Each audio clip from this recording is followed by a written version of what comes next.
Growing right now after a presidential candidate who is polling pretty high says a Muslim has no business being president of the United States. Just a short time ago, the country's leading Muslim advocacy group demanded that Dr. Ben Carson drop out of the race for the White House. It comes after Dr. Carson said this on Meet the Press. I would not advocate that we put a Muslim in charge of this nation. I absolutely would not agree with that.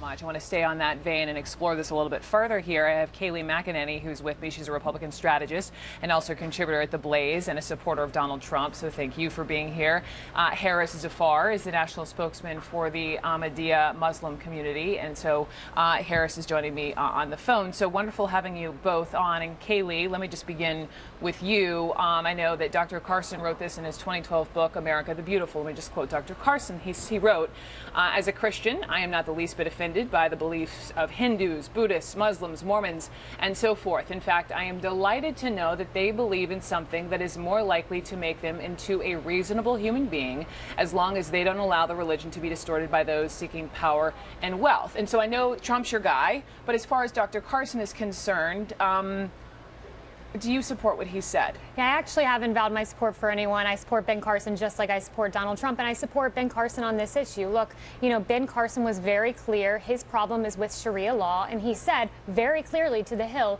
if the Muslim candidate disavowed Sharia law, they can run for president. I think that's a fair statement. Sharia law advocates cutting off one's hands if you steal. Sharia law advocates domestic violence. The European Human Rights Council has disavowed Sharia law altogether, saying that it's antithetical to democracy. So I think it is very fair to say I have a problem with Sharia law, which is what Ben Carson was saying when you look at the words. Harris, I want to make sure I get you in, but let me just press you on. We mentioned Article 6 of the U.S. Constitution a minute ago. Article 6, again, for those keeping score and who aren't as familiar, provides that no religious test shall ever be required as a qualification to any office or public trust under the United States. The First Amendment of the Constitution, that Congress shall pass no law respecting an establishment of religion. So, our Constitution was developed to protect us, to prevent any sort of threat or thinking like this. And so would you argue that our founding fathers were wrong? No, I think Ben Carson's statement is absolutely consistent with Article 6. He said, I would not advocate. So this is Ben Carson's personal belief that he would not advocate for a Muslim president that did not fit the standards that he laid out to The Hill in the interview. So that is perfectly consistent with not developing a test for president of the United States. Harris, let me hear your voice and what you make of Kayleigh's point, Dr. Carson's point about Sharia law. Thank you so much for having me on. So this is beyond, doesn't matter how religious someone is. Ben Carson's views are not fact-based, and that's troubling for anyone wanting to run for the president. His views promote fear and misunderstanding of Islam and Muslims, which is why we, within the Ahmadiyya Muslim community, invite Dr. Carson to a dialogue so he can learn more about the true Islam and about American Muslims by going to the source, the Quran. But what about the point about Sharia law, Harris? What about the point about Sharia law? Exactly. That's what I was going to say, because this ignorance of Sharia law, there's a reason why I dedicate an entire chapter in my book to Sharia law.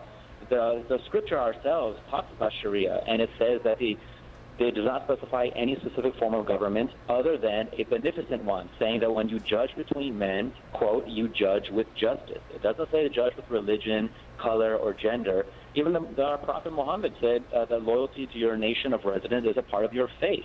So that meaning a Muslim living in America is required to be loyal to America.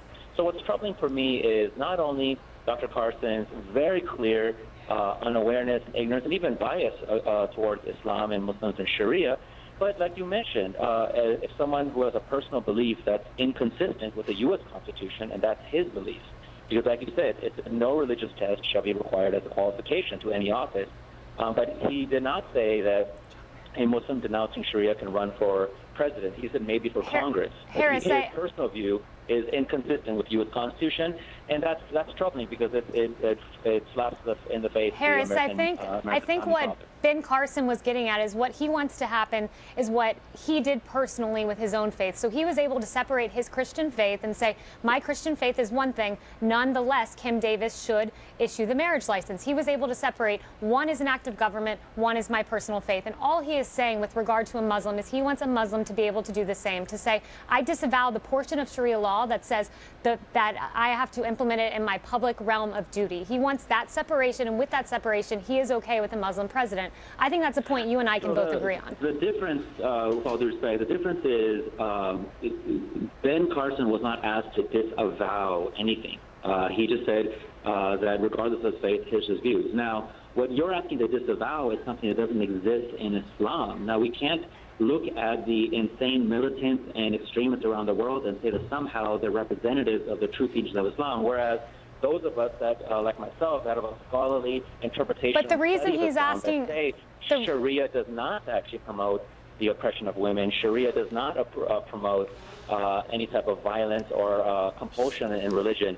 So there's no reason to disavow anything that doesn't exist. Let's just stick to the truth. But Ben Carson's faith doesn't call for him to implement. Here's my question. I have not seen Dr. Carson on television today. I have personally called his campaign manager a couple of times just to try to get somebody from the Carson camp on. It's one thing to read what he has said or even said again, but it's quite another to not come on. And I'm just wondering, and final thought, I guess really to either of you, will he come forward in this day and age where no one's really saying, I'm sorry for saying X, Y, and Z? Clearly he feels like he doesn't need to apologize, but explain.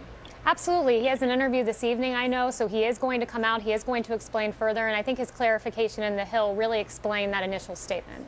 Kaylee, thank you very much. Harris, I appreciate you as well. And MJ,